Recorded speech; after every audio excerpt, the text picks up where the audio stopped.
Halo semuanya, selamat datang lagi di channel YouTube Autumn Tabibito.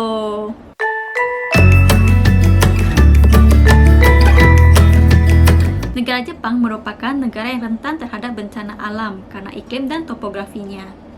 Beberapa bencana alam yang sering terjadi di Jepang adalah gempa bumi, taifun, dan sebagainya. Oleh karena itu, orang Jepang melakukan beberapa persiapan untuk menghadapi bencana alam tersebut.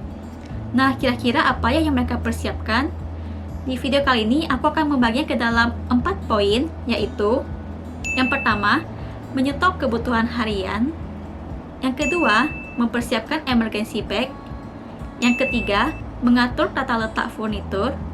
Yang keempat, mengetahui area tempat evakuasi. Yang pertama, menyetok kebutuhan harian. Jadi ketika kalian pergi berbelanja, usahakan beli sedikit ekstra bahan makanan dan kebutuhan harian yang biasanya kalian gunakan sehari-hari, seperti air mineral, bahan makanan, snack, obat-obatan, pampers bayi, pembalut wanita, dan sebagainya. Kemudian untuk mencegah stok makanan tadi expired, ingat gunakan konsep FIFO, first in, first out. Jadi apa yang kalian beli pertama, gunakan itu terlebih dahulu. Nah, misalnya aku kasih contoh, kalian beli 2 set makanan, ada set 1, set 2. Set 1 kalian makan, set kedua jadikan stok di rumah. Kemudian kalian pergi belanja lagi, beli 1 set makanan lagi. Jadi kalian kembali punya set 1 dan set 2. Nah, berikutnya kalian harus makan set yang kedua, karena kalian beli ini duluan kan. Kemudian set pertama jadi stok di rumah.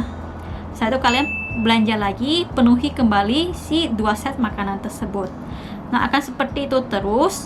Jadi kalian selalu punya 1 set makanan yang menjadi stok di rumah, dan tidak perlu khawatir si stok makanan tersebut akan expired. Selain itu, ada baiknya juga kalian mempersiapkan kompor portable dan gas, senter, emergency toilet, radio, dan sebagainya.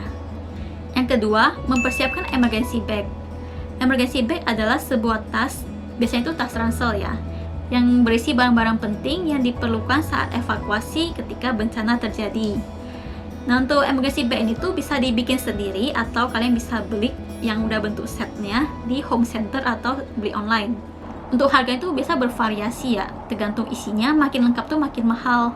Nah, misalnya aku lihat ini satu di Amazon, harganya 3.800 yen. Isinya ada 30 jenis barang seperti senter, peluit, jas hujan, terus ada selimut aluminium, masker, toilet portable, terus ada wadah air, peralatan makan dari bahan kertas atau plastik, sikat gigi, dan lain-lain.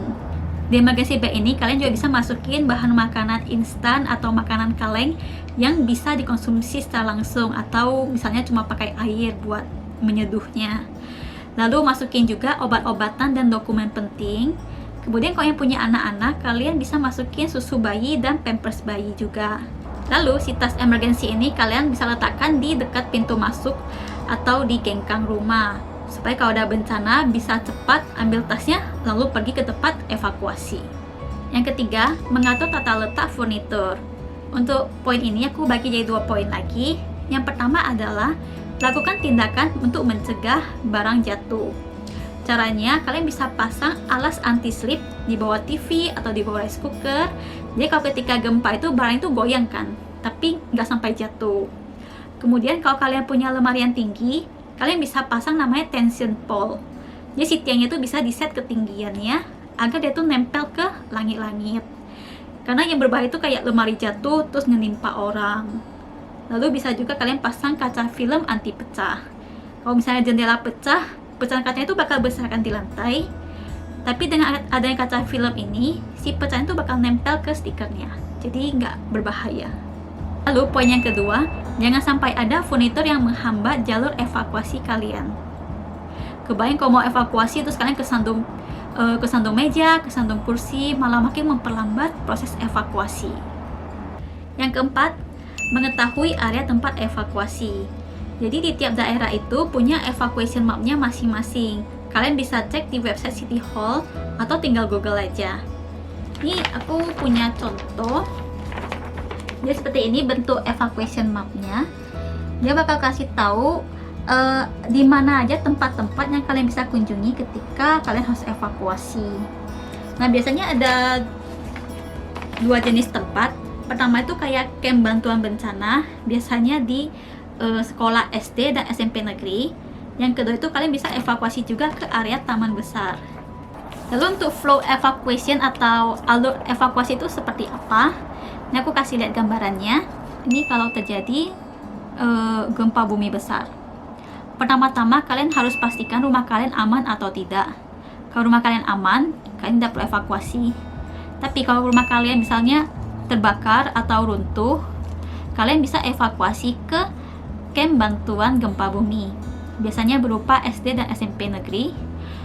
Nah, setelah itu kalian harus pastikan lagi apakah di sekitar kalian, baik di sekitar rumah ataupun di sekitar camp bantuan tersebut, adakah kebakaran besar yang bisa menyebar.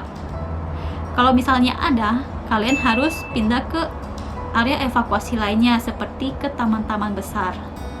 Nah, setelah itu kalian tunggu apakah resiko kebakaran tersebut sudah lewat.